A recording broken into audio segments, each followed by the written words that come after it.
Okay, Peter, can we start? It's 5 now. Yes. Wait a minute. Let me share the link before.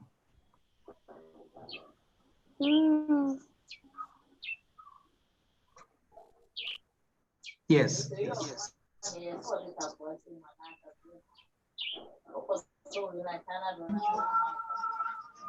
Okay.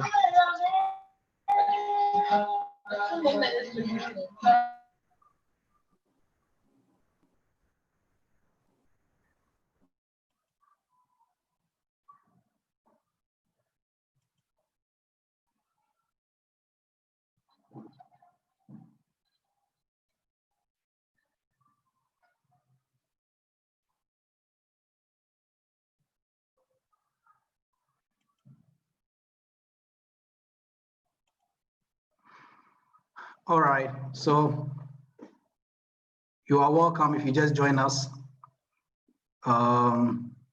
This is a webinar session to discuss about a very important concept in our health. Okay.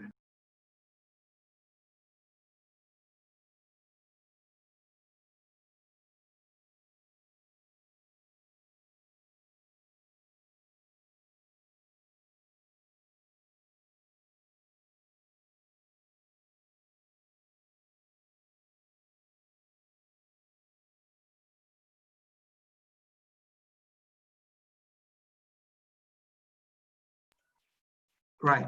So we are going to talk about exercise, nutrition, and stress management in this COVID-19 pandemic that we are on right now. We are excited that you could join us. I mean, anywhere you are watching us from. Now we are streaming live, YouTube. So we're gonna share the link with you and you can join us via YouTube.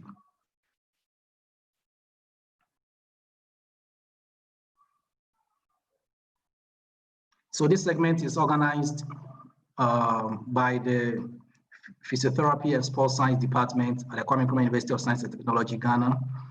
And it's a department of experts in this particular topic that we are going to discuss. So it's gonna be an awesome time that you will learn a lot and you enjoy that you could join us. So we have our facilitators and we are privileged to have Dr. Moses Monday Omoni, who is the head of department of the Department of Sport, Physiotherapy and Sports Science. And he's also an exercise physiologist by specialist and a consultant health and wellness. And we also are privileged to have 2 lecturers from the department with us. First, we have Mr. Kofi Samoa Mensah, who is a lecturer at the Department of Physiotherapy and Sports Science. And he's also the head of the Department of the Physiotherapy and Rehabilitation Center at the SDA Hospital in Asaman. Also, we are privileged to have Mr. Daniel Afrifa, who's also a lecturer at the department and a registered dietitian and an exercise and sports therapist. Such a privilege to have these experts in the field of exercise, nutrition, and stress management to discuss with us how we can live healthy and manage ourselves well in the era of COVID-19. So we are starting, and I'll have the privilege of taking a word from each of the facilitators before we commence with any question, any comment from our audience, anyone who wants to find out and get clarification on the topic.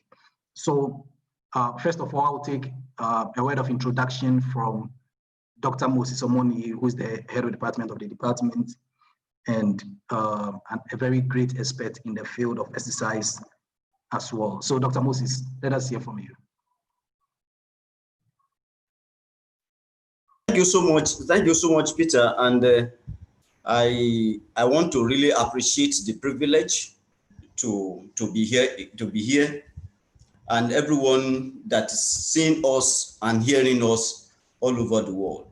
The issue of exercise and stress is it is a timely issue at this point in time, not only because the whole world is experiencing obesity as a pandemic, but no one now is now cumulated with this COVID-19, who has found itself into the national dictionary of the dictionary of health all over the world. So it's a right time discussing things like this. Is a very timely discussion, and I want to believe that it will be an opportunity for us to be able to reach out to people on how to live a healthy lifestyle. Yes, living a healthy lifestyle is non-compromise concept in the world where we find ourselves, and especially with this COVID-19 that has come to be a new normal, bring new normal concept to all of us. But besides that, I want to appreciate everybody all over the world that's given his time to listen at this point in time. As we go into it, we'll be able to talk more. Thank you, Peter. Thank you very much, Dr. Moses, and we must appreciate having time for this particular webinar. Thank you very, very much. Next, we will go to Mr. Kofi Asamoah-Mensah to also give us an introduction into this particular topic that he's going to facilitate. Let us hear from you.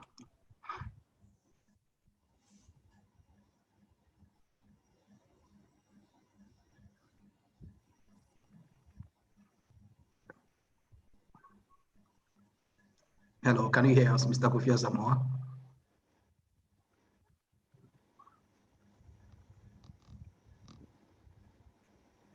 Hello. Hello. Yes, if you can hear us, let us get your introduction on the webinar or the topic that we are going to discuss.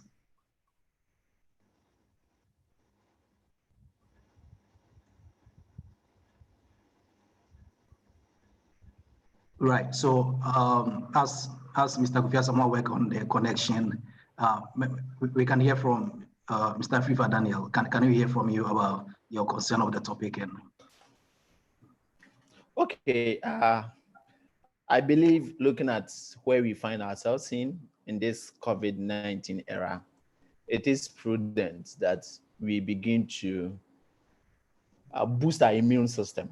And some of the key things we can do to boost our immune system includes exercise, nutrition, and how we are able to manage the stress that comes with it. And so I believe that at this critical time, when it has become imperative that all over the world, people begin to see how best they can boost our immune system, then it is important that the department as a whole take it upon ourselves to educate the public, to educate the world about things that we need to do in order to boost our immune system. So I feel it's a great privilege for all of us to gather once again over here to learn something about nutrition, exercise, and then how to manage our stress, so that in the post-COVID-19 era, we all can say to ourselves that, yes, the things that we needed to do, the most critical things that we needed to do in order to be able to stay healthy while we move on are the things that we were able to do. So once again, kudos to everyone that is able to join us. And I hope that by the end of the day, we would have been able to learn something good to help us as we move forward to battle this COVID-19. Thank you all. thank you very much, Mr. FIFA. Thank you very much for such an awesome introduction. If you can hear us, Mr. Kofi Asamoah, maybe we will want to hear from you your thoughts on the topic and of discussion today. Good evening, everyone. Yeah, good evening. It will occur to us, or it's not obvious, from the various speeches that the president has made since the beginning of COVID. And he placed special emphasis on exercise and nutrition as the way forward with respect to how we can live healthy in this time of COVID.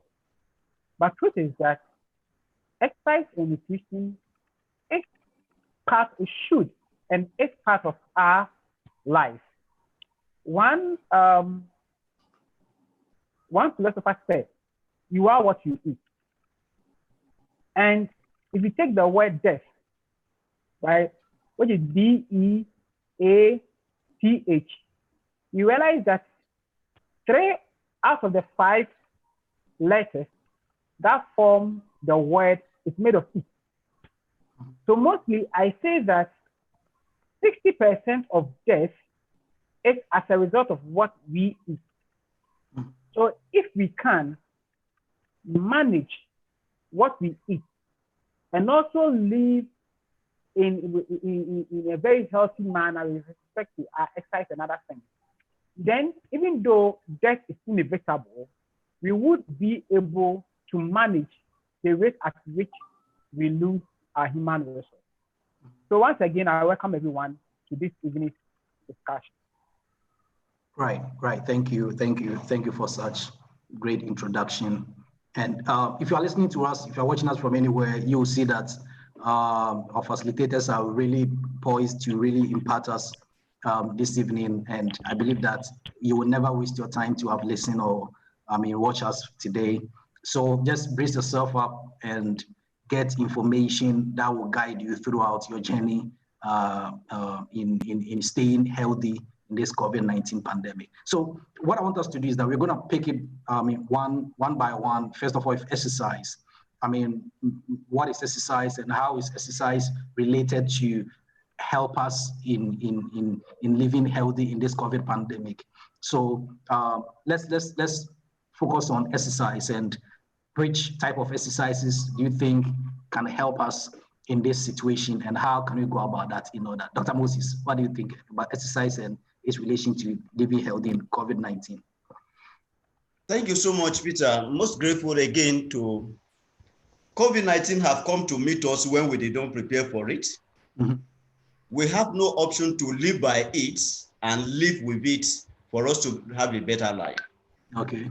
Stress, with even the presence of COVID-19, it comes with stress. That we are living in a stressful lifestyle already, but stress comes to join it. I'll call it a double stress. Mm-hmm. Now, the only antidote all over the world that is relatively costless to stress is exercise. Mm-hmm. Where there is nutrition. You know, what is exercise? We've talked about it. It's been defined all over the world. There are different authorities over it looking at exercise as a plan, prepared, designed physical activity for health promotion, for fitness, and healthy living. If that is what exercise is, the fundamental of exercise is physical activity. Therefore, when they now give us lockdown, somebody who is not having a lifestyle of physical activity before, you now lock the person down. Mm-hmm. I just wrote an article in that area, waiting for it to be public. The person that all over the world, African has been labeled to be physically inactive. Mm-hmm. But the person the group that are not inactive now, you now put them on lockdown. It's an indication that you increase the propensity of inactivity. Mm-hmm. If we find ourselves in that situation, there are many ways to do. Let's go back to our house to start with. What kind of physical activity can we do when you don't have exercise need to be planned by an expert? Exercise need to be designed by a professional. Exercise need to be planned by a professional. Yes, this professional, you reach them probably at this point in time, probably on phone, or you use them using the technology or the electronic media. Besides that, you have many home-based physical activities you can do. How much time did you clean up at home? How much time did you keep your phone down or your remote control down and use your hands to do this? Mm-hmm. How much activities did you have to do in the kitchen? I'm just talking about activities now, coming down to the fact that your room, no matter how big it is well prepared. your room is well prepared, it's big enough for physical activity. Is it squats that you cannot do in your room? It is there for you. Is it what we like most? I use the word we like most in Africa. We dance a lot. Your room is big enough for you to dance to your best music. Besides that, besides dancing, another thing for those that for the individual that has been opened up is the fact that you can also engage in swimming. Swimming study has shown that the moment you are inside the water, you cannot contact COVID-19, though the surrounding environment need to be sanitized and sterilized for use, and you also maintain the social distance as expected, or physical distance. My own new development, my new evolution of physical activities, I believe that could be done at home, which one will bring about a bond between dad and mom, between the children, between the family, is what is common, only is indigenous to Ghana, which is Ampi. I know Peter will say you know Ampi. Yeah, I know. If you know Ampi and you can do Ampi, I had published a study on Ampi, looking at the effect of Ampi exercise program on the obese children is phenomenal. Wow. The report is wonderful. I'm not only looking at Ampi in physiological components now. I'm looking at Ampi on a biomechanical component. I'm looking at Ampi on the psychological component. I'm looking at Ampi from these different angles. If we have Ampi, you can no matter how stressed you are, if you are engaging in Ampi, you see yourself smiling as if something has happened to you. You have to jump. Your coordination is improved. Your flexibility is improved. It's improved your agility. Not only your agility alone. You see yourself having a normal blood pressure being reduced. These are some of the basic things I believe exercise is ready, and we are talking about immune system booster. The fundamental to boosting immune system is nutrition vis-a-vis exercise. When you are exercising, then the working muscles demands for oxygen, demands for nutrients. Then where did you fuel the nutrients? You go into nutrition. By the time you have this in place, the stress, the hormone generating stress is reduced. Okay. I can see the bully nodding her head. The fact there is, as much as you dance at home, as much as you engage in this exercise at home, one, there is what we call the aging process. You see your aging process actually being in a better form. You don't age. You don't age as expected. Why some people will look at you as being 40 years, you know that actually the load you are carrying, what you have is not 40 years. So these are some of the benefits associated with exercise. We're going to look at them. I don't know how far. We'll look at each of these exercises one after the other and be able to see how it will help us during this COVID-19. Thank you. Okay. Thank you very much. That is very extensive, and I think it's very insightful for everyone who is listening to us, who is even watching us, to get to know that there's a lot you can do to remain physically active in the house. And I believe that it is very good for us to learn about that. Mr. Kofi Asama, like what can you say about that, about exercise, and what will be your contribution to it in helping us to promote our health even in this COVID pandemic? Because many people are sedentary now. I mean, just as Dr. Moses said, people are naturally sedentary, and coupled with the fact that he said that they should be locked down and they should stay safe. So they have enough excuse to not to engage in physical activity. So what do you want to say about that, Mr. Kofi? You are muted if you cannot mute yourself. Thank you once again for having me here. So, exercise, as Dr. Moses said, has a broad area of significance to our health. It cuts across every aspect of our healthy living. Now, to focus on some few benefits, we say that exercise boosts our cardiorespiratory and aerobic fitness. We talk about cardiorespiratory. Essentially, what we are saying is that as you engage in physical activity and exercise, your heart becomes stronger, your heart muscles become stronger. And thereby, if you have a stronger heart muscle, then the heart is able to pump blood to the rest of the body. I think the whole significance or the importance of the heart is it's relative to its ability to pump, to act as a pump, to supply the various organs with oxygen. And this oxygen is carried by the blood. So as the heart pumps the blood around, it carries the oxygen around. Now, it's also, the blood also carries around the nutrients. So if you eat and then after eating, digestion takes place, assimilation takes place, your body would have to send these nutrients from the food that is eaten to the rest of the body. And it is able to do that by the help of the heart. So a strong heart will tell you that your body can get the needed nutrients. It doesn't matter how good you eat. If the nutrients stay and is not able to go through the rest of the body, then it's something that we call cost 90. You've done nothing.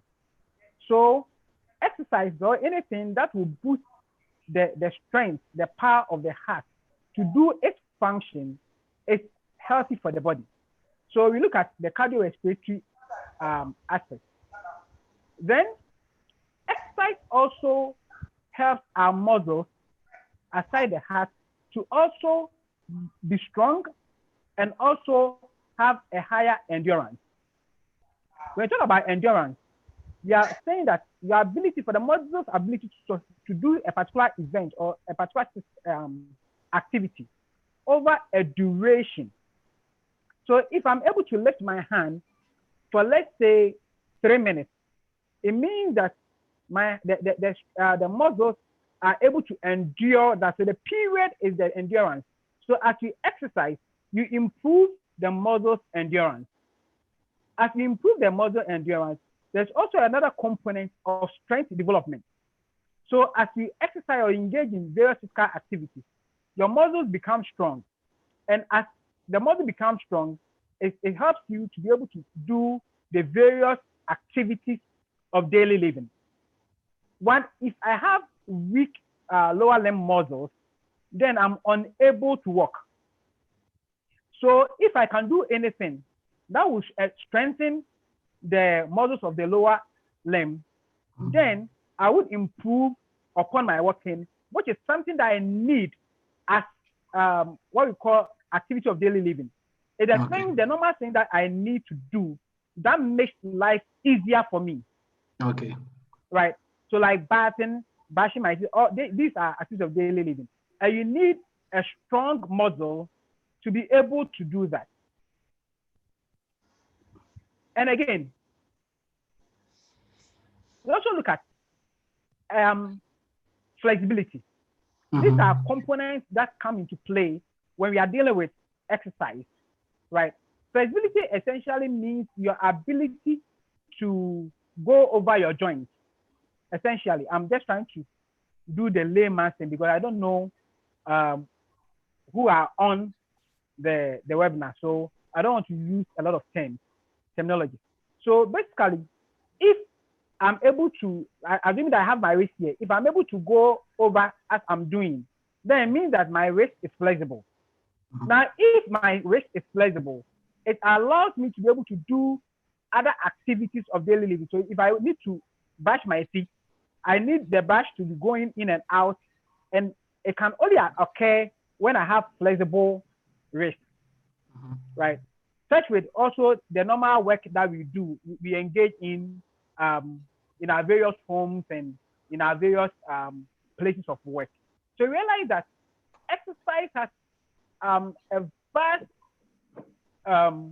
importance to the entire human system. And anything that we do to boost that one goes a long way to help us. Dr. Moses speaking talked about the area of in times of COVID and the fact that people are sedentary and they are not moving around.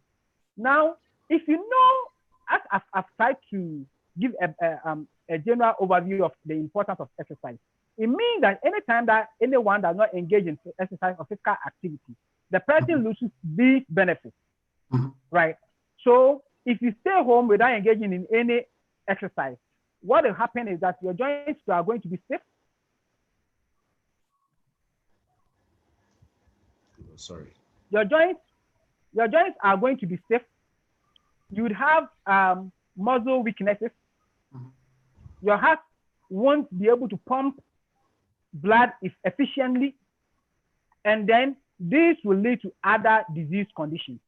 So exercise offers us a lot of good that we encourage people to engage in exercises.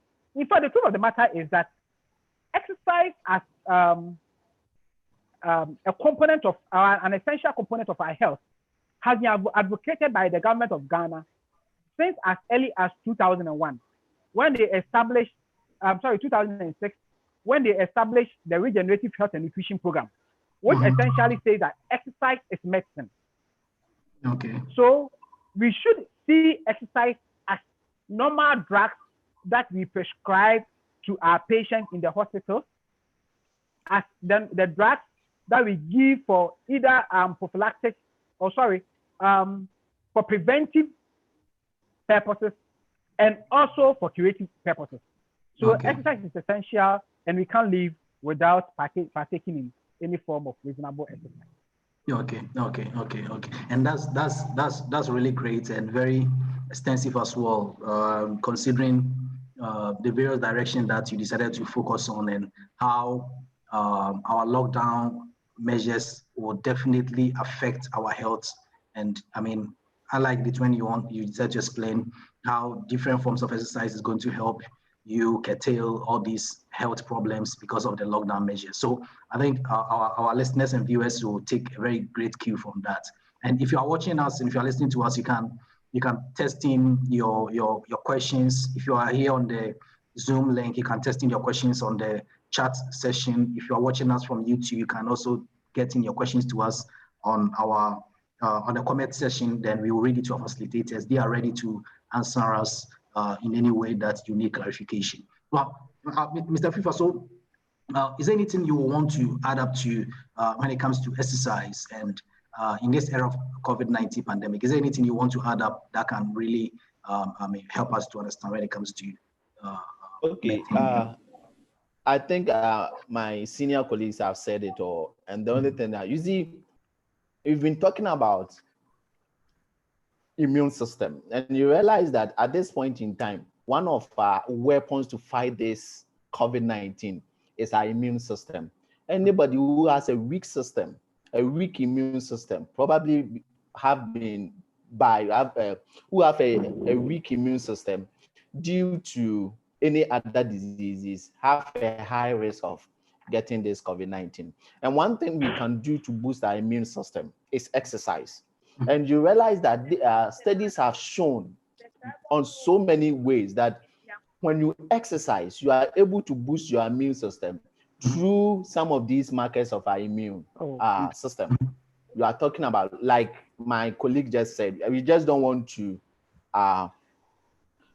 overwhelm our colleagues because we don't know where those on the platform are coming from. But we should understand that when you exercise, all the immune system markers that help you to be able to fight some of these to boost your immune system and fight the COVID-19 is increased or is raised. And so I think that it is very critical. If even though we are locked up in our houses, we are not moving up, we can still do something that will be able to help us to move around. Like Dr. Musi said, moving around, playing with the kids, at least do some form of physical activity that will be able to help us to boost our immune system. So I think exercise is critical. If you are supposed to live even beyond the post-COVID-19 era, then we should take our exercise and physical activity seriously.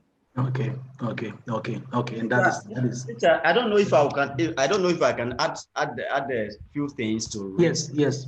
Go ahead, doctor. Yeah, we are looking at the fact that cold, flu, and other illness. There are some of the things we talk about now. As a result, they are result of bacteria. If you engage in exercise, you discover that the exercise is able to flush out the bacteria from the lungs and the airways. Then the idea of cold and fluid will be out of place. You discover that you are having a better lifestyle. Then look at the issue of antibodies or white blood cells that we're all familiar with. These are being strengthened as a result of exercise. The white blood cells that are being strengthened as a result of exercise. We go around and look at if you are able to strengthen the white blood cells as a result of exercise, then the ability, the strength of your immune to be able to fight diseases is increased. You are not going to break down. One, exercise has been able to remove bacteria from the lungs or from the airways or from the passageway. Then they are free to be able to take oxygen in and out. Then your white blood cells is also strengthened. When the white blood cells is strengthened, you know the best thing is that your body's what do you call it? Body temperature will be balanced. Your body temperature will be balanced. You have a body balanced body temperature. Not only the body temperature that will be balanced this time around, you see yourself being able to release hormones that will reduce stress. Then if there is no stress in your body because the bacteria has been moved out, because the stress has been reduced, because the white blood cells has increased, then you go to bed and sleep like a baby. I keep using that word. If you sleep like a baby, you don't have stress. You didn't see children sleeping and waking up 20 times or 40 times before the day break. It's because they don't have stress in their body. But if we are able to do this, we'll go to bed and sleep like a baby. I just want to add those few things. No, that typical activities that we may want to add as time goes on, but let's just have it that way now. Sure. And to even engage you again, Doc, I think when it comes to the issue of exercise, someone even asked it, something I wanted to ask that Hartwell just asked about. When it comes to exercise, I believe the struggle from people is the motivation to start. Yes. And how to start it and how to even sustain it when you start. So, I mean, what would you say to our viewers and people who are listening to us, and how can you encourage people to be motivated to start, Doc? The issue of starting an exercise is a determination. It's just like if somebody say, you go to a place to collect $1 million. The value you attach to $1 million, did you attach it to that exercise? Okay. If you attach it to the exercise, then you want to start up. Okay, but you are not starting up big. You are starting up, okay, I wake up in the morning. That's what I advise my family. Wake up in the morning. Did you move around the house? Move around. Just do the first thing. Move around your house. It's your house. Move around your house. 3 minutes, 5 minutes. Move around your house. You are expected to accumulate 150 minutes of exercise per week. Yes. Determine that you are going to use this to walk around your house. If you have garden, go to your garden and uproot some weeds. You are doing exercise. You are doing physical activities. Go to where you have cobwebs. Take your broom. Clean some of this. You are doing this. Before you do it 5-10 minutes, you see yourself having some element of sweat in your body. It means you are doing something. Early in the morning, do that. That's the starting point. Then sustaining it also has to do with, if you enjoy it, don't start the first day and kill yourself. I keep using that word. Don't start the first day and kill yourself. Start the first day and enjoy it. When you are going, pick some of your find things you need. Is it the music you listen to? Do it. Have it beside you. Is it the songs you enjoy singing? Sing the song beside it. Make it fun for yourself. Don't make it oh, they said I should do exercise. No, I make it your personal responsibility. I want to. When you choose this, I want to, then it becomes easier because the best person that can advise you is yourself. And the best person that can motivate you to engage in a physical activity is yourself. But when it has to do with exercise, Peter, if I will put it this time around, when it has to do with exercise, it is the responsibility of the experts to encourage you. Because he has designed an exercise for you. He has prepared an exercise for you. Therefore, the modality of the exercise lies on him to make it encouraging, to make it flexible, to make it meaningful for you to enjoy. Okay. Yeah. Okay. So I think this is where we will need a lot of expert advice when it comes to structured physical activity. But as you rightly said earlier, Doc, that if you want, you can engage in so many unstructured physical activity. Just wake up, do your gardening. I mean, take off the cobwebs. I mean, there are a lot of unstructured. What's your card? There's a lot of things you can do there. Clean up. Yes, a lot of things you can do there. yes. And also, I think that's if I should engage the other facilitators, what can you also talk about that? And what if there's something that you do in this COVID-19 that motivates you to do exercise? Can you share with our audience as well? Mr. Fifa, maybe you want to start that.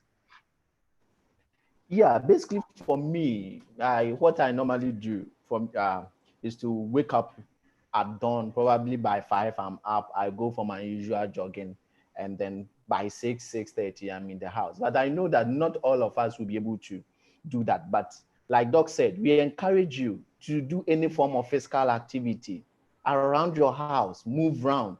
The most important thing is you should realize that exercise is very difficult. Even without COVID-19, exercise was very difficult. How much more this era where you wake up and then you see Ghana's cases going up, and then, hey, if I go here, what happens? If I do this, what happens? So it tends to demotivate us into exercising. But what I want to say is, no matter where we find ourselves in, let's motivate ourselves. Let's know that this is what is keeping us. When you are exercising, do the usual social distancing. But what I always say is, if you do the social distancing exercise while exercising, don't put on the face mask, because while exercising you need so much of oxygen, and so if you put on, it may reduce the amount of oxygen. But aside that, all other preventive measures which you need to observe, you must do so that you'll be able to stay alive even while exercising. So I think that let's motivate ourselves. Let's use everything possible within us to motivate ourselves to exercise, because that is the most important thing that can keep us alive in this crucial moment of our lives. Okay. And what do you want to say about that, Mr. Kofi Asama? Okay. So the ongoing COVID-19 pandemic has raised a lot of questions regarding how exercise can protect us from infection and boosting our immunity. And this is becoming more pertinent as most of us have restricted access to gyms and other things, right? And then you'd also, compounding this, also the social isolation that came around. Luckily, we've moved from the era of strict lockdown, where people were asked to stay at home. Now the government has eased part of these isolation measures, thereby encouraging some level of communal interactions. But one thing that we know is that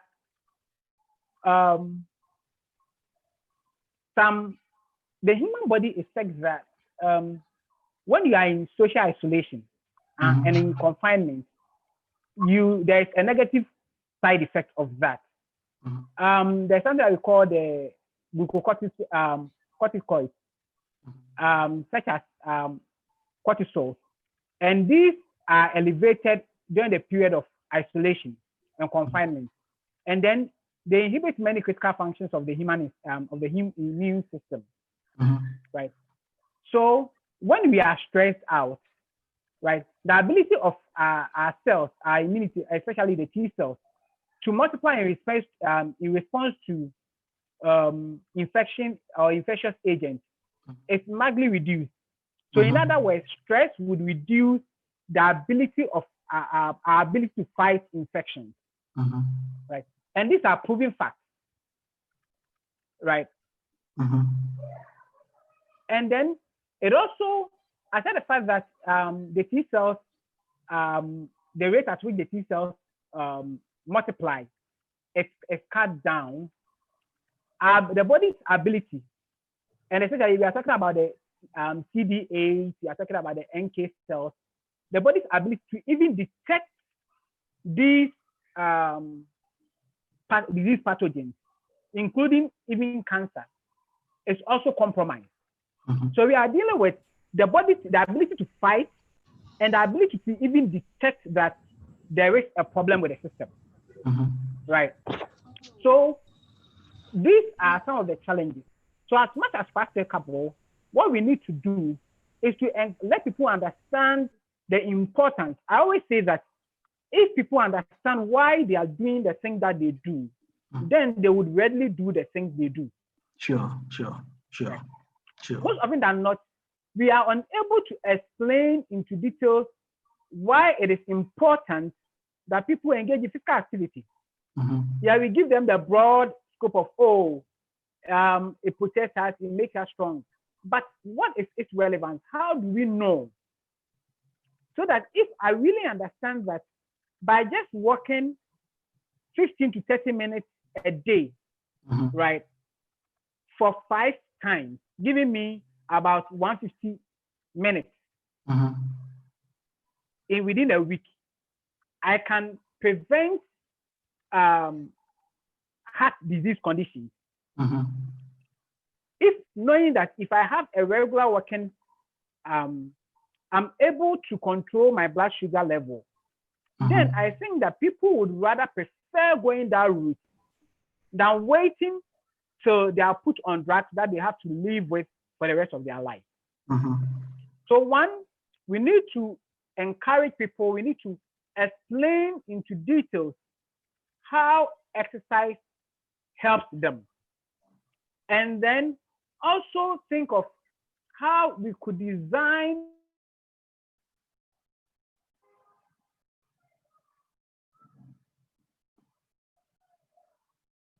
Hello. Right. So I think physical activity or exercises that are not so cumbersome normally in the houses. Only that now we want it to be in a structured form. Because the difference between physical activity and exercise is just the issue of structuring. So one is like professionally structured, you are moving from this side to that side to that side. Another one is like you have everything lumped together. So essentially, as long as the person is able to engage in this minimum of 150, that is 2.5 hours of physical activity in a day, the person is protected. So let's start pushing that agenda forward, and people will readily come along. And then, like Daniel said, there are various ways. Now there's no lockdown in its normal sense, so it's easy for you to go about your working in the various parks that we have. You can just walk by the roadside. Whatever that would elevate your heart to beat faster a little is good for you. However, the question is that if you want to engage, especially in this time, at least try and seek professional help so that the basics are determined, right? There's been situations where people have died in the course of engaging in various exercise events or physical activities. And therefore, it's better that you switch to a professional health worker to at least ascertain the level at which you should start. and then you can build from there. All right. Thank you very much. Thank you very, very much. And I think it's very, very great.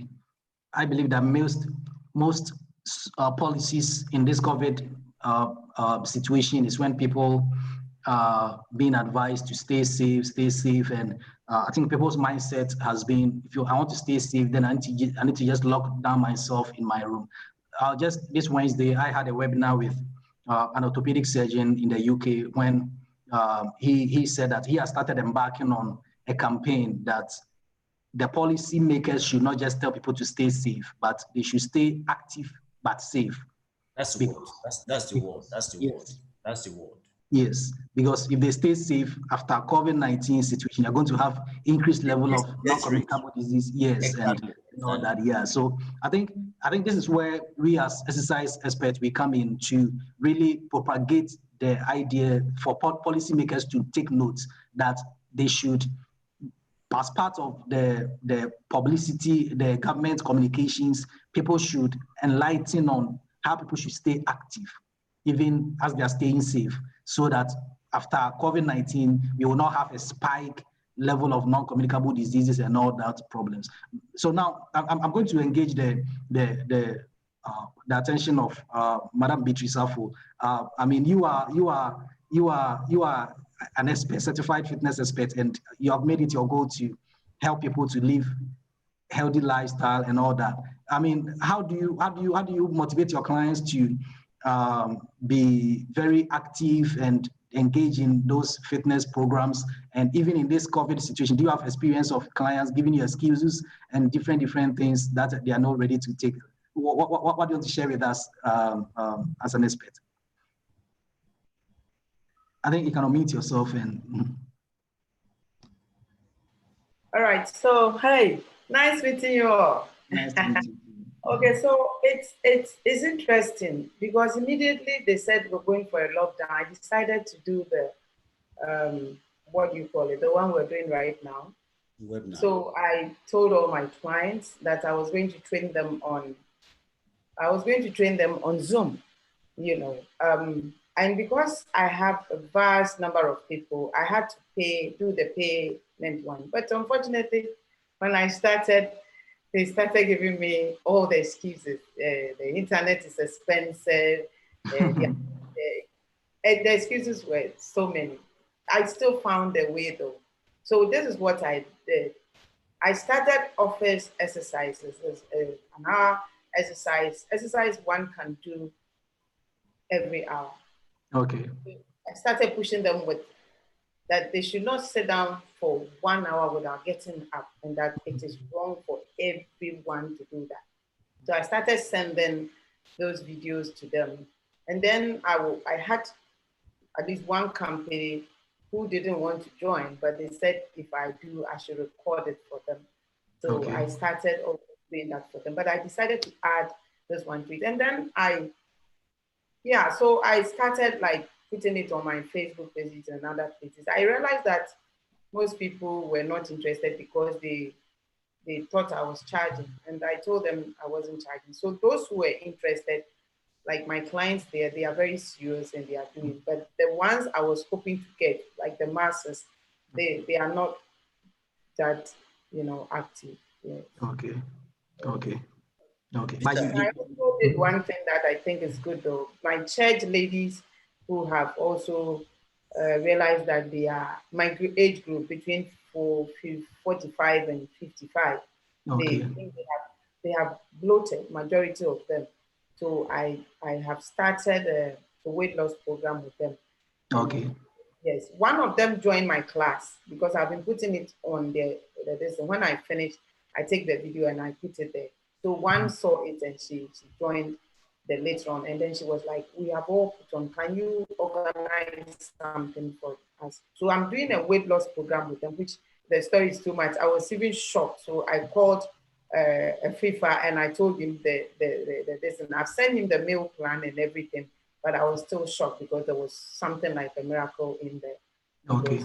If I had not seen the weighing of the person before she gave me this thing, I would have been listening. But I still want free fat to really engage all of them and talk to them again. Okay. So by God's grace, that's what I'm doing. I'm trying to engage them, so making noise that people should stay fit. You don't have to just cover your nose and stay home. I keep telling them they have to stay fit. So I'm so happy for the last one that you just said, that people have to stay active and then safe. You can't just stay safe. If you are not active, you can't even stay safe. Yeah. So one thing I also like to say is that is it the degenerative health something? I'm told they have, yes, they have a TV station now. That is the Ministries of Health. So I would like you guys to get in there, because I told them I wanted to do some program. I've sent them, I've sent them proposals, but they are not coming. They are not forthcoming. So you can please, with your office, push them and let them know that people they should not just say people should stay safe. The activeness should come before the safe, so that they will know that without people being active and just trying to stay safe, they can't boost their immune system. And if you are having a weak immune system, as you're telling us, then immediately you are unfortunate to get a sickness. You can easily, go with a sickness. Yeah. Absolutely. Thank you very much. Thank you. Doc, you wanted to add something? Something we look at and we probably undermine is the fact that if somebody is to prescribe a drug, there is no drug that is free. And all drugs are not cheap. There's no drug that is cheap. Therefore, if you are prescribing exercise, for example, what I do is this: I can encourage you to go and do activities at home. But when I need to prescribe exercise for you, exercise is not cheap. It comes with its cost. So if you value it, you pay for it. I want us to take note of it. Professionals, we don't just say because they are not interested. If you are, for example, if you know that you have code and what will take the code out is this drug, and they say the drug is this amount, will you buy it? If you know it's associated with your life, the answer is yes. Will you pay for it? Yes. But when it has to do with exercise, I'm repeating, when it is for me to encourage you, okay, go and do stretch up in your house, go and do this, I am always open to that, to tell you. But when it has to do for me to sit down and design an exercise section for you, it comes with cost, and we must appreciate them. That is why they say exercise is medicine.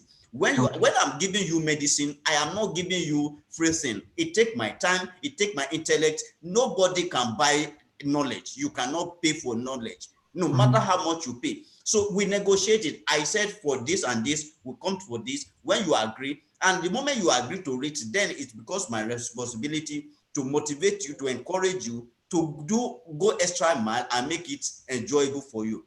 Let us not sell exercise as a cheap thing. Go out of the country. People are living wealthy because they design exercise. We should also work like that. Let's take it upon us as a responsibility, whoever that's hearing, and design exercise with integrity, design exercise with passion, and make the person benefit. Is it the weight loss? Yes. Is it to increase weight? Yes. Is it for one condition or the other? Is it for because of heart disease you want to attack? Yes. Design the exercise based on this section and end your living.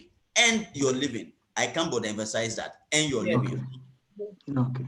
Yeah. And then one more thing. The AMPE, Dr. Moses will have to give me some pat on my back, because that's my favorite program. I always say that. And then normally those with heavy weight, I always tell them to just do higher knee lifting.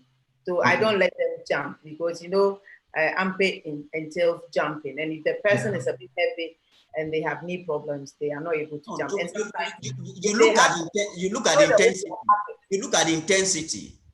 That's right. Look at the intensity. You can make it low intensity, you can make it moderate intensity, you can make it high intensity, depending on the way you want it to be. Yeah. So I always start with them with the high knee lifting. I've also gotten myself is it trampolines. Yes, Those trampoline. trampolines are very good for heavy people. They can jump on it. I got some few of those things that I was just really going out there to do my thing, and then the lockdown. But I'm sure we'll get there. Okay. Peter, Sure. there's a question. Peter, there's a question. Yes, I wanted to raise that. One of our listeners, Paul, wants to get an expert advice. That he's been helping someone with some cardio exercises. The person is living with asthma, however, and the person can barely stand for more than 5 minutes.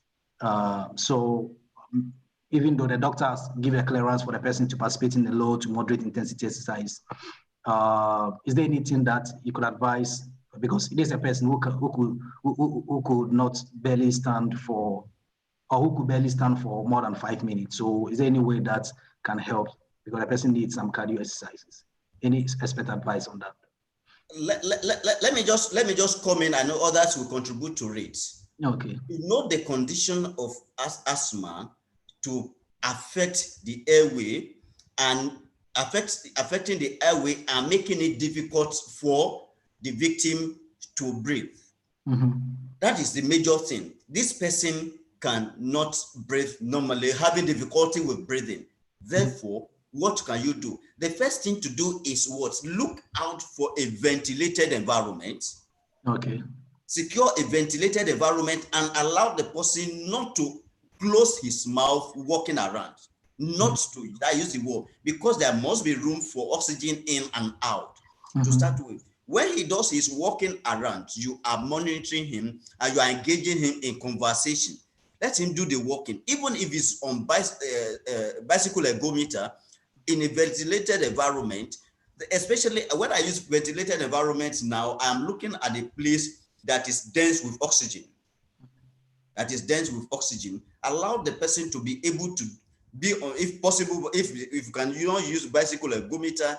If you have your floor mat, let the person be able to do some cycling there, and let the person be able to stand up, go down, stand up and go down in that position. Is there. Not only that, I've said the person should be able to walk down. If you have your capacity, take the person to swimming pool. I advocate for swimming for asthma, but you must be somebody who will be able to handle the person in the water. Control the ability to be able to go in and come out for immersions. Just start with immersion for the person. The person will be able to sustain more than that. That's a simple suggestions I have for the person. Okay. Any of our facilitators want to give any other expert advice on that? Can I give what I do to my patients who are in that position? Right, so you can do that, and after that, Mr. Kofi or someone will just do. So what I do is I help them to do breathing exercises. Breathing that will help them open the lungs and take in a lot of oxygen. And I normally let them sit down. Let them sit down also to do aerobics on the seat. And like Dr. is saying, he told us about it. So I will be monitoring and you know me, I like talking already. So I will engage the person whilst he's doing, just to see that he's okay or he's out of breath, and I'll stop him. So I think chair aerobics and breathing techniques also helps a lot. Okay. So we should also add it to his training. Yeah, Okay. if that he can't go to the swimming pool, as Dr. is saying, he can also do chair aerobics. He sit down and do all the other things he could have stand to do. That's what I do, and it has worked. And in fact, my patients who have one who is asthmatic.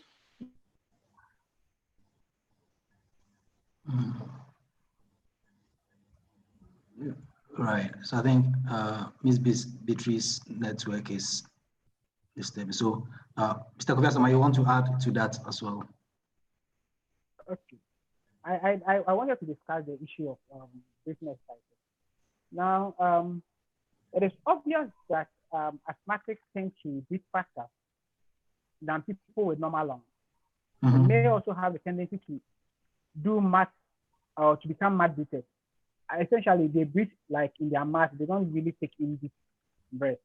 And this exposes the lungs to cooler and drier air, right, which triggers the asthma. So basically, with this in mind, we want to encourage them to be able to breathe in deep, right, than doing the normal shallow breathing. So you, like Doc said, you have a controlled environment. The person starts with breathing in deeply and then also slowly. Over time, the person is able to manage the airway in such a way that even episodes of asthmatic attacks would go down. Essentially, that's what I would recommend with respect to that one. And also, you could also ask them to sit down or maybe even lie down, and then concentrating on their diaphragm, right, to either relax or contract the diaphragm. We also know that the diaphragm also affects the lung function. So by also focusing on strengthening and relaxing the diaphragm also helps you to be able to control the various episodes of asthmatic attacks as they may occur. All right. Right. There are also other exercises that can strengthening your core muscles, right? The abdominal muscles, you need to strengthen the abdominal muscles. These are also ways where you could improve the lung function. And studies also show that yoga as an exercise also has a way of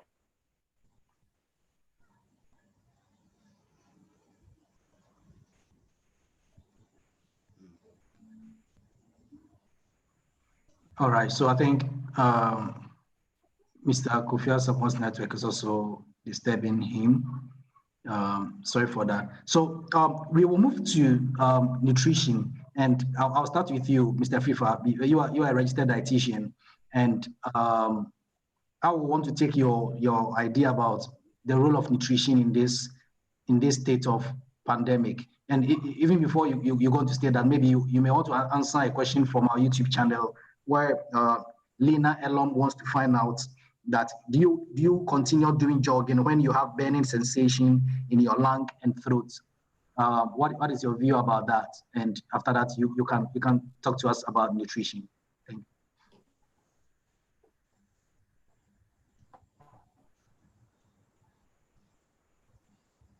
Mr. Fifa, did you hear me? Hello. All right, Dr. Moses. So I think maybe if you want to answer Lena Elon's question, so that if Mr. Fifa gets to hear me, then you talk about the nutrition. Lena wants to find out that do you continue to jog when you have burning sensation in your lung and throat? Linda, burning sensation in the lung is a symptoms not associated with the exercise, but associated with limited oxygen. Then if it's associated with limited oxygen, what I would advise is a reduce in the intensity of your walking. Okay. Then a reduce in the intensity, and as much as possible, did you have a water around you? Drink water, at least a bit of sip of water. Then at that point in time, there's possibility that there will be a reduction in that. But probably it is more than just the issue of associated with the walking. Probably there are all other symptoms that are associated with that. There should be a checkup, because I expect a clearance, a physician's clearance on that. But if it's associated with the walking, how many distance have you walked is another thing. How many hours have you been doing that? Are you doing that for the first time? These are some of the things you take into consideration. But the first thing to do is to reduce intensity, limit the number of the amount of activity you are doing. I believe that may be able to be of help. But there's need to confirm, is it associated with the walking, or is a condition that is already there then you want to use exercise as a remedy to strengthen the airway. If you want to use exercise to remedy the airway, then you start with the low intensity and you have your water by your side. And as much as possible, you ensure that you limit being in the sun. You ensure that you limit being in the sun. These are a few things I would say about that. Okay, and that's great. And that's great. That's great about that, Doc. Right, so Mr. FIFA, if you have joined us, then we want to talk about nutrition and its role in this COVID situation. As a registered dietitian, what will be your take on that? Okay, sorry for not being able to keep in touch. My network has been disturbing me. One thing, when it comes to nutrition, one thing I will always advise people do is to eat healthy. You see, when you talk about nutrition, we are looking at how to eat within these 5 meals. The first one is variety. You must always make sure that you eat a variety of foods. For example, when it comes to vegetables or when it comes to fruits, we have what we call the rainbow. So you eat colors because each food brings along its own specific nutrients. And so when you eat like a rainbow, it means that you are getting the various nutrients that you need from all these variety of foods we are talking about. So you shouldn't only pack yourself on only one food. If it is oranges, make sure you eat some bananas, make sure you eat some grapes, make sure you eat some, so a whole lot of vegetables and fruits. That is why I am using the rainbow to mean that different colors. Again, one thing is in moderate, you shouldn't overeat. You should always eat in moderation. So you shouldn't, let's say you go to someone's house and you realize that the person is eating a whole bowl of fufu. You realize that you are packing on some of these carbs and then it's not helping. So we must always make sure that we eat in moderation. The next one is you balance. Like when we were going to school in our previous years, in our primary school, senior high school, GHS, we're always talking about balanced diet. So you must make sure that your food you eat contains an amount from each of the various types of foods. So you have an amount of carbohydrates, you have an amount of proteins, you have an amount of fats, you have an amount of minerals from vitamins, all coming together to give you the required energy you need. Again, your food must also be energy dense. When I talked about energy dense, I'm talking about even though you are eating a small amount, but you know that it contains so much of energy. And that is one thing in Africa or in Ghana, we are so good at.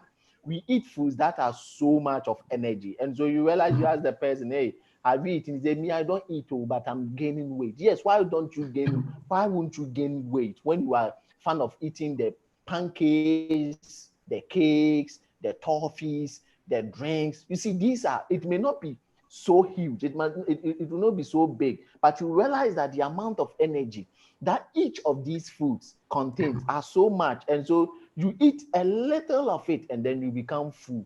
And so you think, oh, I'm not eating. But you realize that the amount of energy you are eating is more than your required energy intake. The last but not the least is what we call the nutrient dense. You must always make sure that the food you eat are foods that contain, even though small amount, but it will give you the required nutrients. And so you realize that if you take a fruit, for example, and you compare it with a cake, you realize that the food contains so much of nutrients than the cake. And that is, so the food is nutrient dense. It contains so much of nutrients than the cake. And so we recommend that people eat according to these 5 meals. You make sure that the food you eat is nutrient dense, it's energy dense, it's balanced, it's in moderation, and it's also in a variety of means. So this helps you to be able to eat. But when you have specific conditions, for example, today being the sickle cell day, you realize that there are some people who may be sickle cell, and so these are people that need specific nutrients. For example, they need iron, they need folic acid to be able to produce enough. So for people that have specific conditions, then their food will be tailored towards the condition that they are suffering from. And when I say tailored, it means that there are some amount of nutrient that may be taken off or being put or be asked to take it in in a certain quantity. So when you have any condition which may not necessitate you to eat certain amount, I would then ask you to go and meet your dietitian who will guide you on some of these things. Don't ever say that, oh, these days when the COVID-19 came, we realized that, oh, this food is good, it's an immune booster. This food is an immune booster. This food is an immune booster.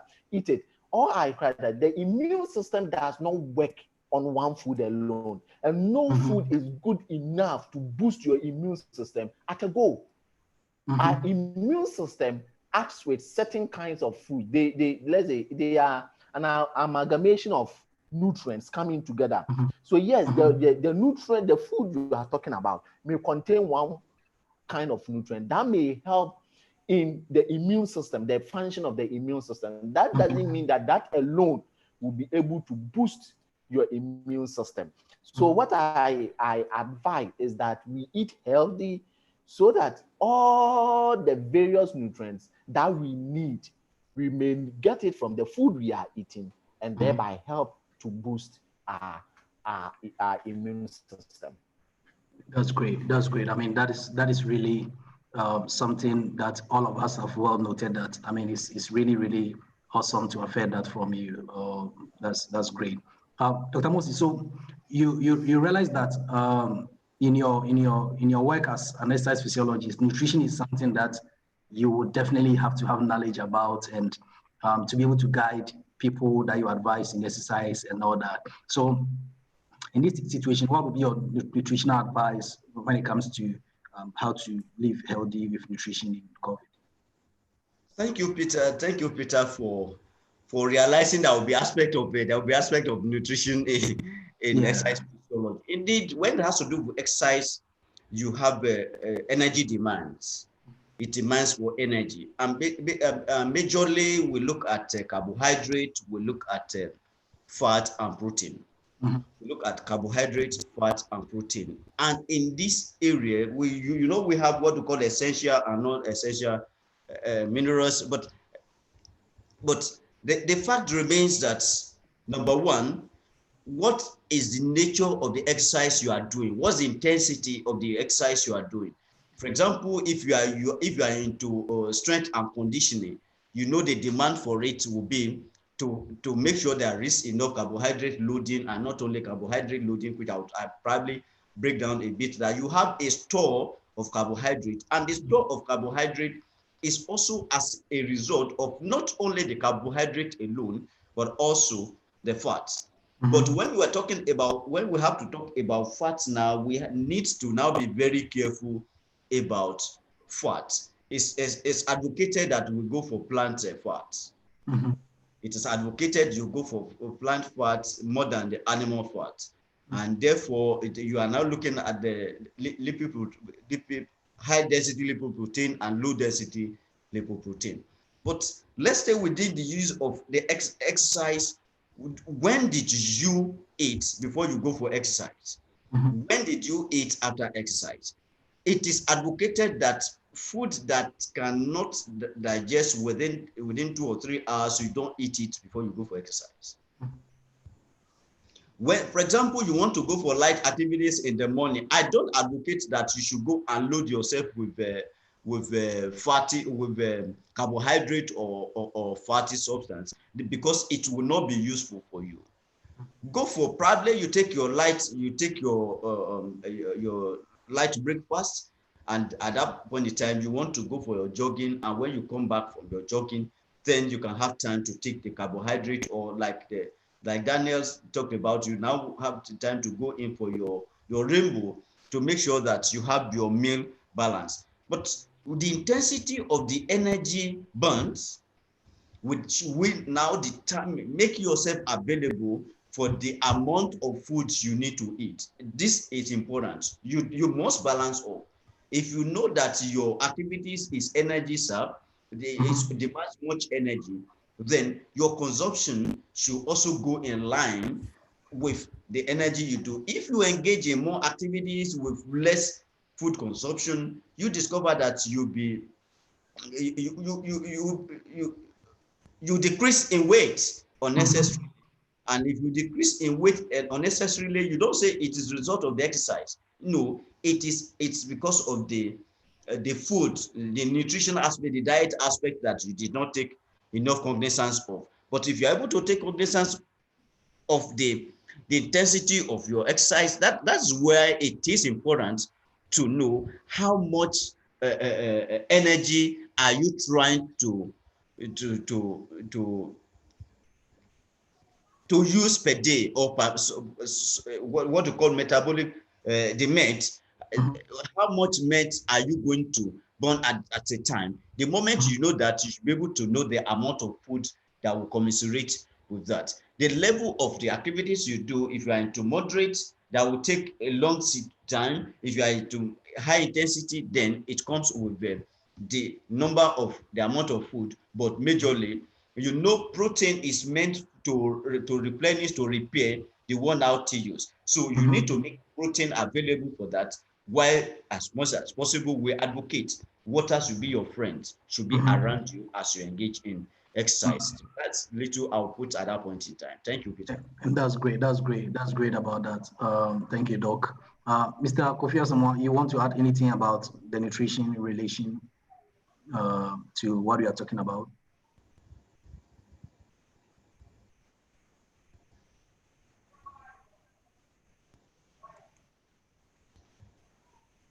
Hello, Mr. Kofi Asamoah. I was just asking, would you want to add anything in relation to the nutrition? Hello? Yes. Yes, you can go ahead. Hello. If you want to add anything to Hello? the nutrition issue. I can't hear anything. Sorry. All right. I guess you will not have anything to say. I will engage you again, Madam Beatrice. What do you have the opportunity to give some nutritional advice to your clients? And especially, you indicated that some people are in a weight loss program, and you are even amazed at the level to which, I mean, do you give nutritional advice to them? And what can you tell us about anything to take home with?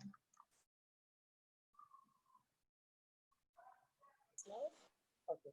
Am I on? Can you hear me? Yes, yes, I can hear you. Okay. All right. So this is what I do. I'm still a student. I love to be a student all the time. So with the help of Mr. Daniel, yes, I do. Sometimes I prepare the meal plan and then I will send it to him. I'm a vegetarian, so sometimes I know I'm a bit, well, mostly like most of my clients, especially when I see they are so obese, and they've always been, the advice is to always ask and know what they've been eating all these years and whether they've even ever tried a weight loss program before. So when I get to know who they are, mostly I will start them with a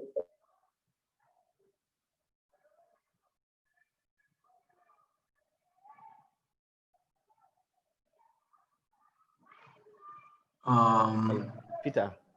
Yeah, Daniel, I think the network of Madam Beatrice. Yeah, the network is disturbing us a bit.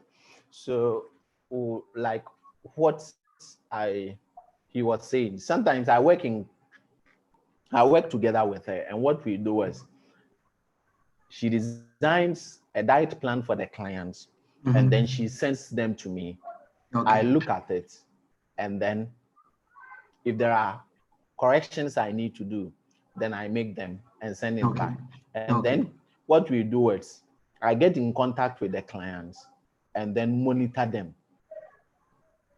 So you realize that one of our case study, which we are working on now, with her, is we have someone who was weighing around 116 and now weighing around 102 kilos. And it was through some of these things. We put them on an exercise program, and then with that, we give them a diet plan, and then we follow them up. And so most often than not, the clients that continue to follow the diet plan and are also serious with the exercise also loses some weight. Now, one thing I want to emphasize here is that when you want to lose weight, it's not about changing your diet entirely. These days you hear, oh, lose weight in 2 minutes, lose weight in 1 hour, lose weight in 30 hours. Weight loss is gradual. Weight loss, we must always know that weight loss is gradual. It's not something that you need to lose or within a specific time, like so sudden. Weight loss shouldn't be sudden. It should be gradual. Now, the reason behind this is that you did not take a week, you did not take a month, you did not take 2 days to get to where you are. And so it has to take that same trajectory for you to get back to where you want to be. And so most often than not, what we advise is that you make changes or you modify the diet, your nutritional intake, the amount you take, so that when you are able to lose gradually, it gets to a time or you get to a stage where you lost because there were changes in your diet, and so the body will be able to adapt. Now, when weight loss begins to become so gradual, begins to become so sudden, most often than not, it is water loss, not as a result of muscle or fat. And so when that thing happens and you are losing as a result of water, it means suddenly you can come back to where you were. And so you must make changes to your diet, modify the diet you eat, not entirely shift from just because you want to lose weight, you shift or you change entirely your whole diet plan. Now, what I normally ask is, if you do that and you lose, you get to where you are you going back to your former diet, or you are still going to get accustomed to what you've been doing to get to where you are? Now, most often than not, again, this becomes a challenge for most clients. And you see that most of them goes back to their usual diet. And within a few minutes or within a few days' time, you ask them, when I'm back to where I am. All because they change their diet entirely, lost some amount of weight, and move back to where, and after losing some weight, they move back to their former diet, and that brings them back to where they are. So what I will encourage is that if you want to lose weight, make it gradual, don't make it sudden. Again, make sure that there are changes in your diet, not changing your diet entirely. Sometimes people go on foreign diets, like, oh, there is this diet which is exotic. If you do that. And then I ask myself, how long can you be on this? Is this sustainable? If it is not, then know that you can lose more than what you are bargaining for, but you definitely go back after you stop. So let us modify our diet, change the diet that we are on, which brought us to where we are, and then I think that we'll be able to lose the weight that we intend losing. That's great. That's great, and that is very, very intuitive to get to know that. Now, before we end, we will talk for some time also about stress, how people are stressed. Sorry, Peter. I just want to just chip in this one before we move into the stress management. When it has to do with weight loss, this is what I advocate. It's not about an obvious things in your body that you see that there is decrease in your weight, but rather, how did you see ability to carry yourself? If there is change in the ability to be able to move freely, then there's a change there's a weight loss already to start with. For example, somebody who is obese, the person cannot gain normal weight, just like Daniel said, immediately over a week, over a month, over 3 months. But within a week, within 2 weeks of you engaging in weight loss program. When I mean program now, I'm talking about the structured program that is not pharmaco-inclined. You see yourself being able to carry yourself better the way you want. There's need for you to stand up from the chair. You're able to do that freely, better off. To stay out of bed, you are able to do that. To take a step around, you are able to do that. That it's an indication that there's a change. What in your weight, there's a decrease in the body weight, majorly.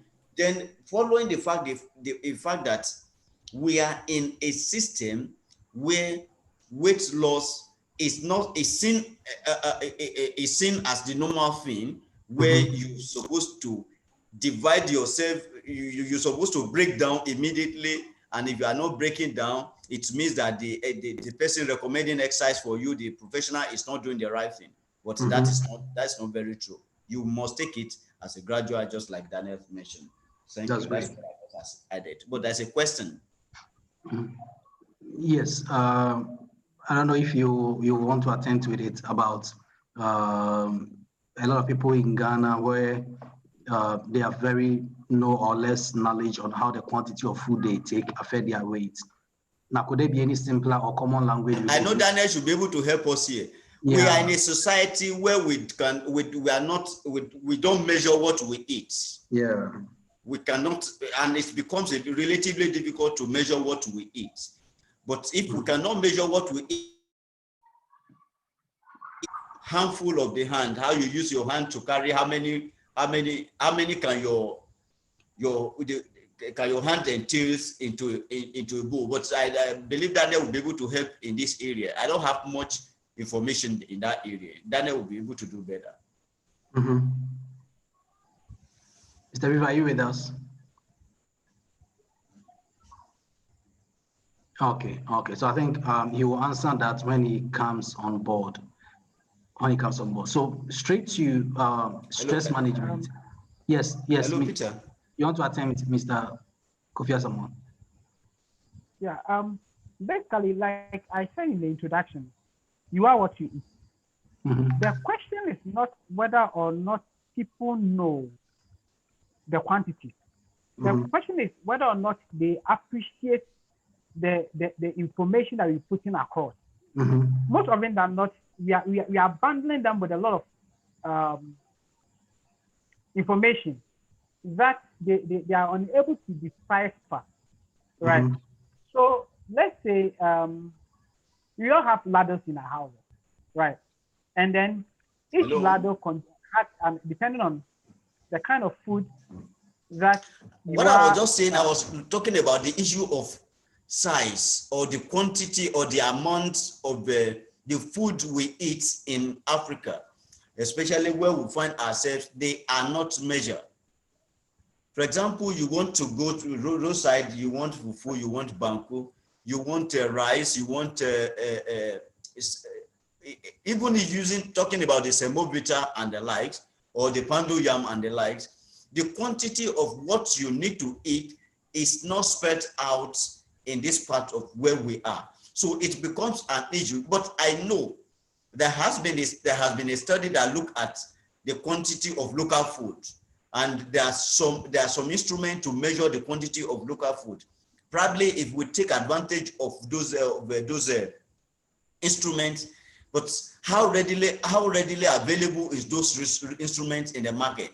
In some markets, probably there are some of these things readily there, but it is not generally available. It's not generally available, and because it is not available, it becomes difficult for each and every one of us, except we want to look at, okay, what I just want to make sure that I know I can consume a bowl of rice, and if I can consume a bowl of rice, then I want all other aspect of the nutrients to be in a bowl of rice. I want all other aspect of, I want the rainbow of a thing to be in the bowl of rice, so that it makes it convenient for me. I know I can finish 5 wraps or 2 wraps of cake or banku or fufu. Then I should also be able to look at, within this range, what are all other components of it that need to be there. So these are some of the things that I think we should be added to what we eat.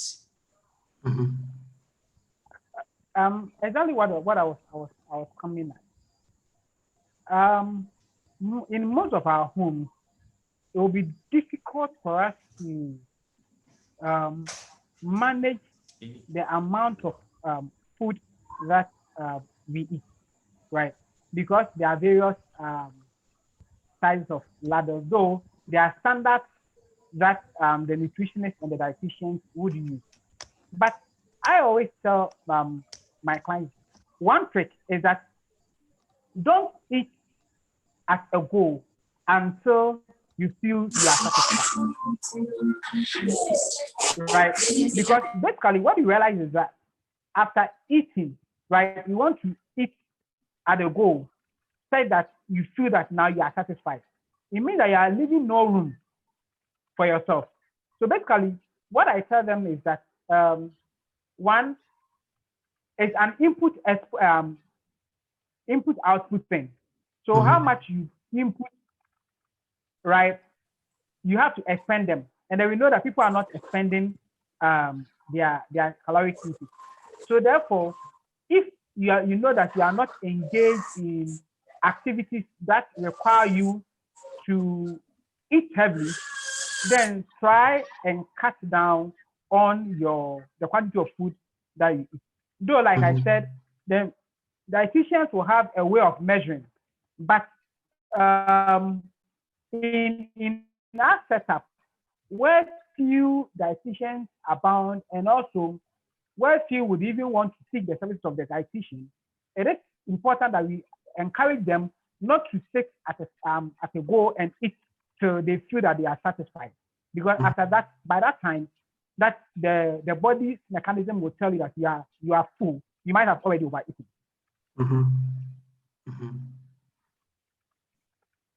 Yeah. Yes. One thing I want to add is, like Tony was saying, you shouldn't wait till you get hungry. That is why ideally you are not supposed to wait and eat after, let's say, 5 hours. Ideally, you must make sure that there is about a 4-hour gap in between your meals. And even within that 4-hour gap, in between the 4-hour gap, you should have some snacks. You should have some fruits in between. So let's say every 2 hours, every 4 hours, you eat a main meal. But within the 4 hours, within the middle of it, you take a fruit or a fruit salad or something in between. Now, the rationale behind this is that after 4 hours, your blood glucose begins to go down. Now, when your blood glucose begins to go down, it means that your body will have to feed itself. Your body will still have to function. Now, it means that it is going to break down some of your stores. And when it's going to break down it's going to break fat. And one thing we should also know that if it breaks down one fat, you are going to have 3, especially if you are not eating right. So you say by 8 o'clock, you take in your breakfast. And then at 10:30, 11, or between 10 at 10, you take a fruit, not so much. Like now, mango is in season, you realize that someone will be eating a whole bowl of mango. That is wrong. Now, one thing about fruits is that it contains so much fiber, and so it fills up. It leads to satiety. You become full. So when you get to the time that you need to eat, you realize that your stomach is full, and so you are not able to eat your main meal. Now, what happens is that no food is good enough, or no food has the right amount of nutrients for everybody. So you realize that even with the mango, no matter the amount of nutrients it contains, you will still have it lacking 1 or 2 nutrients. And so if you are always fan of eating so much of fruits, more than enough, you realize that you begin to get full and you are not able to eat the required amount of main meals you are supposed to do. So in such instances, what you need to do is, if you are eating fruits, for example, let's say orange, in the morning around 10, if you are eating fruit, you take only one, about the face size. You take only one. For banana, if it is the bigger ones, you take one. If it is the smaller ones, you take 2. Not enough. This is just to boost your glucose, to replenish the lost glucose within that 2 hours after you have eaten. So after 4 hours, around 12, between 12 and 1, you can take your lunch. After 1, between 2:33, you take another fruit, the same quantity. If it is mango, 1 of it. If it is orange, 1. Banana, if it is the bigger one, 1. So that you realize that By the time you get to 6 o'clock p.m. and you are done for the day with your meals, you realize that after every 2 hours you are taking in, and so it does not make you overeat. Now, one thing about going hungry is that when you are so hungry, you are tempted to eat more than you need, and that is where the problem is. In Africa, one thing we've realized that people tend to wait. People tend to wait till they get hungry before they eat. And in that instance, you realize that people will be overeating, and that is where these kinds of obesity comes in. Again, one thing I also want to keep in was. Hello, Peter. Hi, Doc. I can hear you. Sorry. I just quickly want to chip in things now. It seems hackers are trying to hack into what we are doing, they've tried to I've noticed one person that they've hacked his number even during the discussions. I don't know if there's a way we can secure the contact of whoever is on. Okay. I'll enable, so okay, I've enabled waiting room, so I need to accept people before they can enter, so no problem. Oh. Okay. So one thing about us measuring our food is that the normal measurements we use for our foods, our ladders, these are just make sure that you don't overeat. Just don't make sure that you say don't just get hungry before you begin to eat.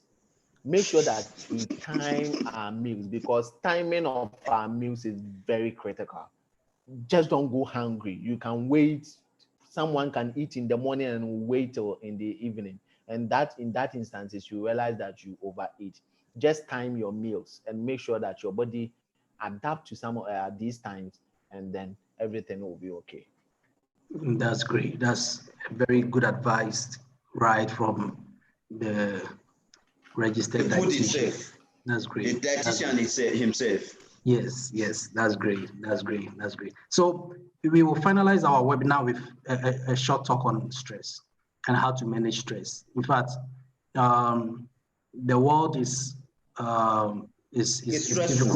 very stressful, and coupled with COVID-19, I mean, the psychological stress people are in it right now is so overwhelming.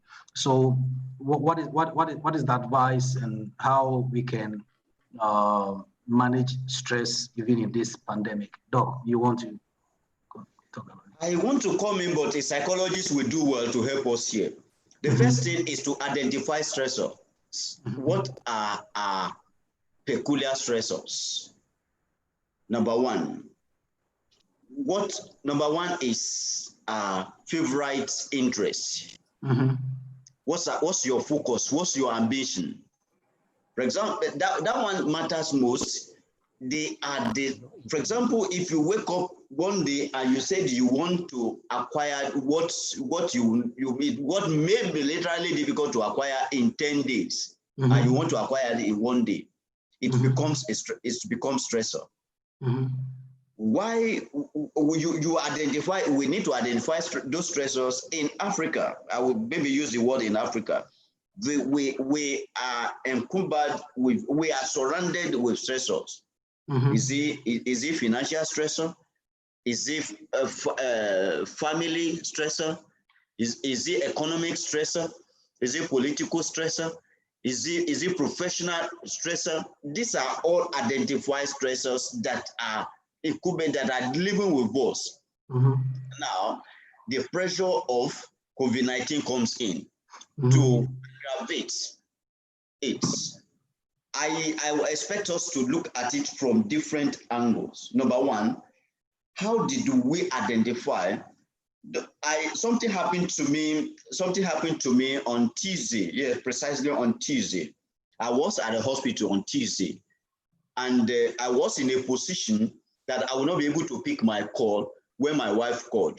When that phone call came, the first thing that I told myself is that if I had passed away, the phone will ring. I will not be in the position to pick it. Then I'm trying to look at the way we identify stressors. What did you put much pressure on that it is more than your life. What, for example, you identify your position, the position you are there, that you are there, therefore nobody should be there. If anything want to tamper with that, it becomes a stress onto you. Sure. Then let's now go into agitations. Agitation comes with stress. Then the fear of death is also a stress on its own. The fear of I don't know what tomorrow will give me is also a stressor. When we identify those stressors, then we now place them one after the other and say, can I achieve this? If I cannot achieve it, then which one can I achieve? The moment we prioritize them like that, stress will be reduced, because we are living in a society that's, number one, is it electricity you are looking at, you don't have it available. Is it water you are looking at, you don't have it available. The 3 square meal that we're talking about is not readily there for us to have.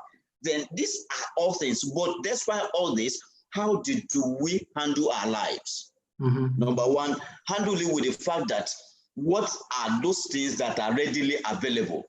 And leave those that are not readily available in anticipation of them being available. Okay. Then depression comes in. Depression comes in when you think that somebody has taken your position, or probably there is unfair treatment or justice against you. When you have this, at the end of the day, the person that unfairly treats you, I was listening to a man yesterday. The person that unfairly treats you, at the end of the day, will it continue to be there forever? No. Then how did you respond to it? Anger is another cause of stress. If you are not with everybody around you and everything around you, at the end of the day, stress will accumulate. Then you need to also look at yourself as what is the need for that? So these are the few things I just want us to spell them out. At the end of the day, if we can pick them one after the other within the time we have to look at the best way to have them handled. That's great. That's great. That's great. Thank you very much, Doc, as well. Mr. Kofi Asamo, may you want to add something to stress and how we can manage it in this situation? All right. Like the composer said, there are a lot of stresses around, right? But I want to look at its management. As much as we are looking at how we don't put ourselves in positions where we would have other stresses.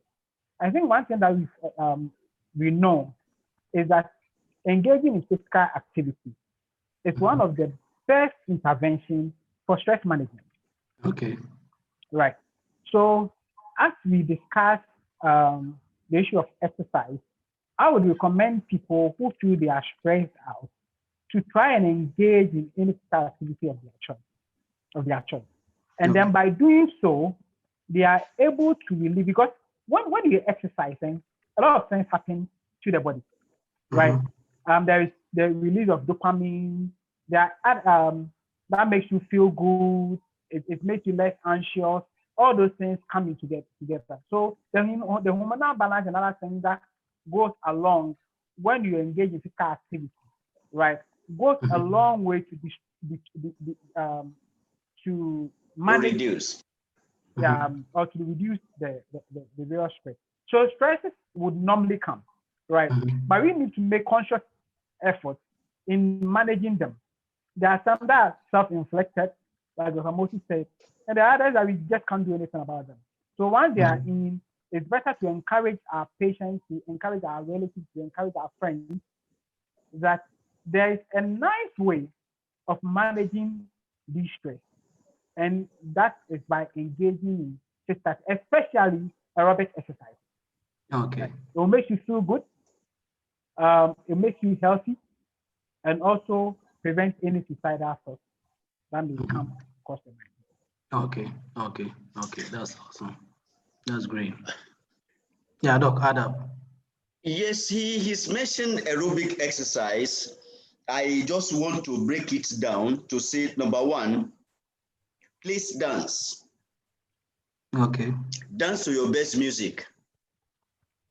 I know a musician in Nigeria who say, dance away your sorrow.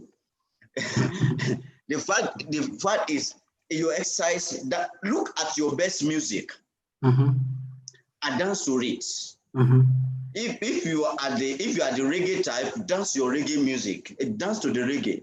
If you are the Q music, the country music, pick it up and go for it. Exercise and go into the water and swim.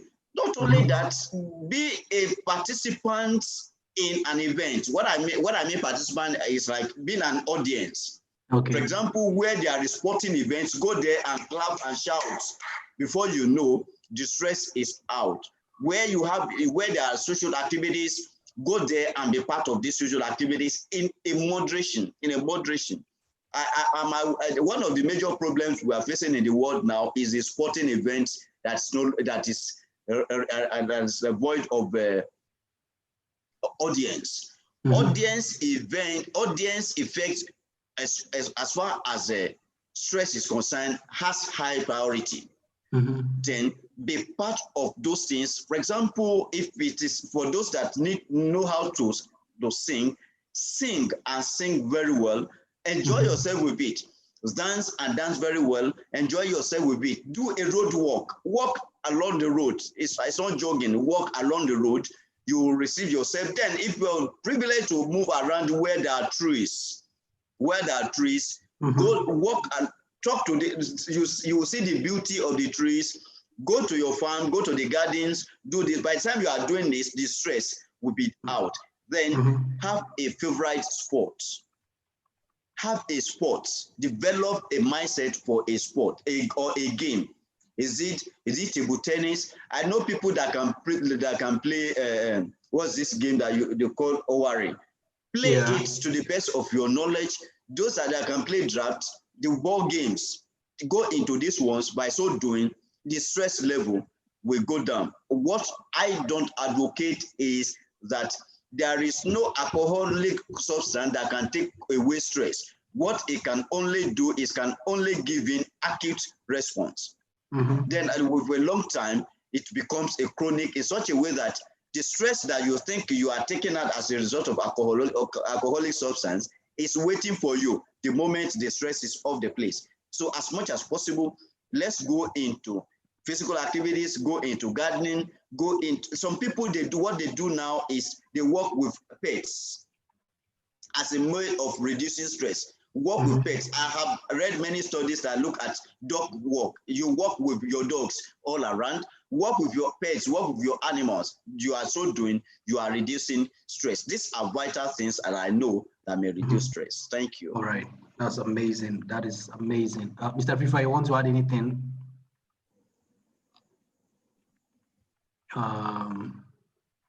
Right. So if you have been with us, you get to know that you want to add anything, Mr. Fifa, about the stress and how to manage? Yes, what I wanted to know is you must always identify your stressor.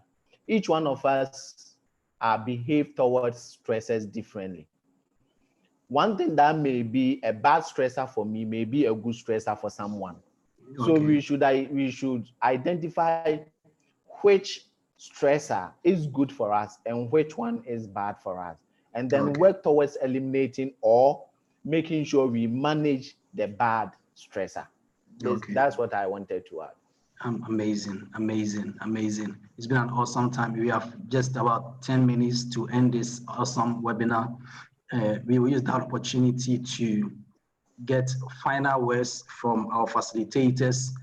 If you joined us earlier, you realize that we have had an extensive talk on exercise, on nutrition, and we just finished talking about stress and how we can manage such in this pandemic situation that we are in now.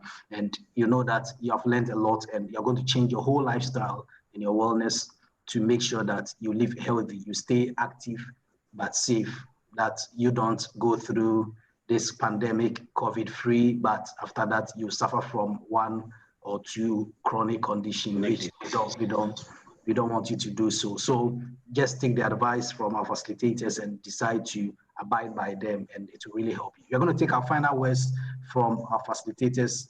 And Doc, you may want to go first. Your final words.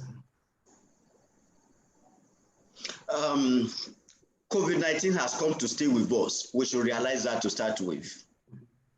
It's a pandemic that we need to learn to live with, stay safe, and majorly active.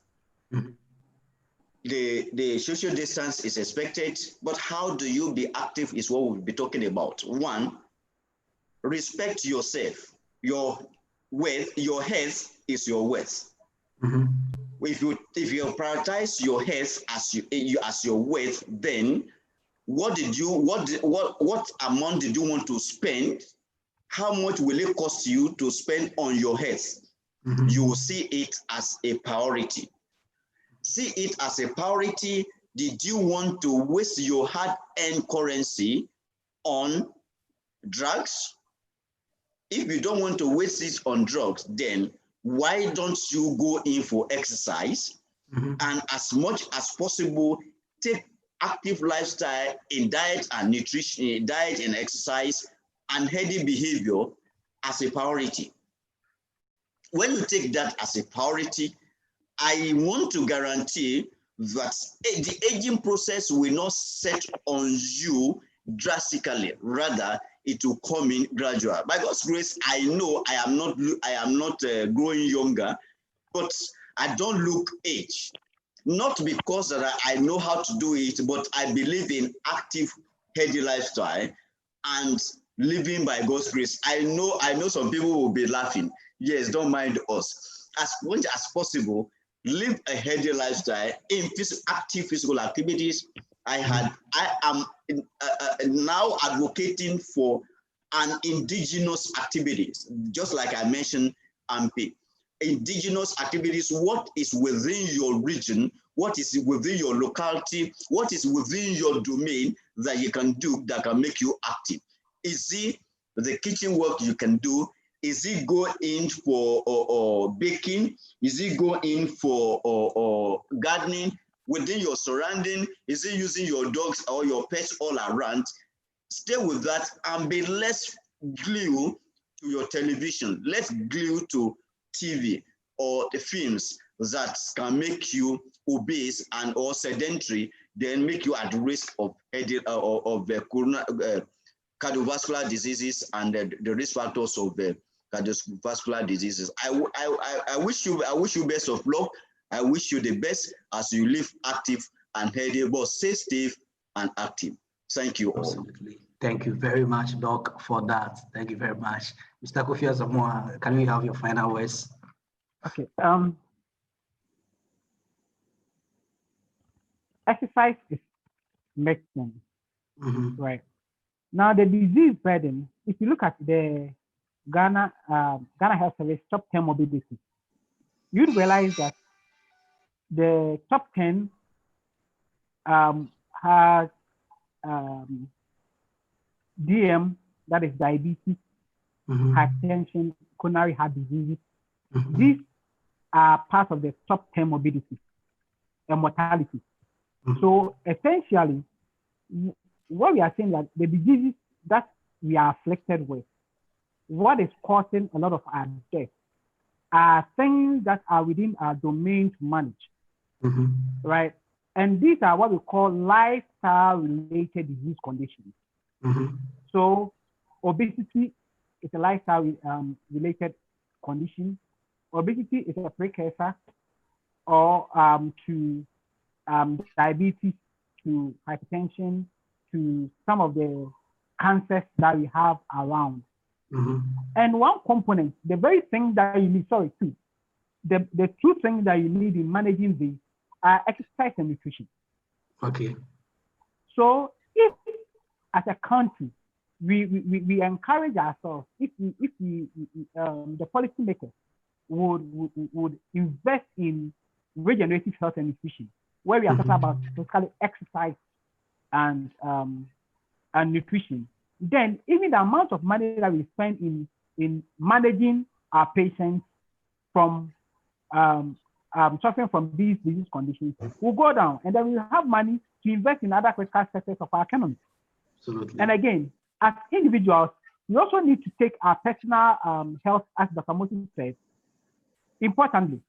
There's an adage in Akanda and pinching the other one to mean that everything that you eat, as long as you are satisfied, as long as your belly is full, it's okay. But we can't continue in that direction, right? Because a lot we are in mostly, I tell people that we mostly take our money, go to the grocery store or shop, go to the market, buy disease conditions from the market, bring them to our houses, and then spend additional money in managing these conditions, which doesn't make sense, right? So both economically and fiscally, these things don't make sense. So we need to set up. We need to start being active. The president has been insisting on this from the very moment that we have COVID, and it's good that the president has been stressing so much on nutrition and exercise. If we want to go that way, it just wouldn't be just an issue of managing COVID or in this era of COVID, but post-COVID, exercise is the way to go. Thank you very much. All right, that's great. Thank you very much as well. Thank you very much as well. Mr. Fifa, your final words. All I'm saying is at this point, we find ourselves in. It is important that we take very good care of what we put into our bodies and what comes out of our body. So we must be very critical about what we eat. We shouldn't eat just anything that anyone sends to us or anyone recommend to us. Make sure if you do not, make sure you can talk to a dietitian or a nutritionist about whatever you want to eat, and make sure that even if you don't have contact with any of these people, you can make sure that you cut down on your meat, on your diet. You shouldn't eat too much. You should always make sure that your fruits and vegetables are enough or are more than even the actual food you want to eat. Because when you eat more of the fruits and vegetables, which contains so much of fiber, it prevents you from eating too much, which from eating in excess, and in that way prevents you from gaining too much of weight, which you do not need. Again, let us try and then do a bit of exercises, or if we can't do exercises, let's do any form of physical activity we can do wherever we find ourselves, wherever we are, and then try and manage our stress well. Because if these three are not taken good care of, then that is where most of these chronic conditions begin to set in. You have your hypertension, you have your diabetes, you have your cancers, and almost all chronic conditions setting in. If you're able to take care of ourselves, if you're able to eat well, if you're able to exercise, if you're able to manage our stress well, then we are so sure that we will still live after the post-COVID-19 era and still live to see our grandchildren and our great-great-grandchildren. Absolutely. Thank you. Absolutely. Absolutely. And thank you very, very much. Hello, Peter. Yes, Doc. I just want to give all of us a parting exercise, which I advocate. If you close your eyes, you don't see things around you. Then close your eyes as much as possible. Then try to look up while you have the eyes closed.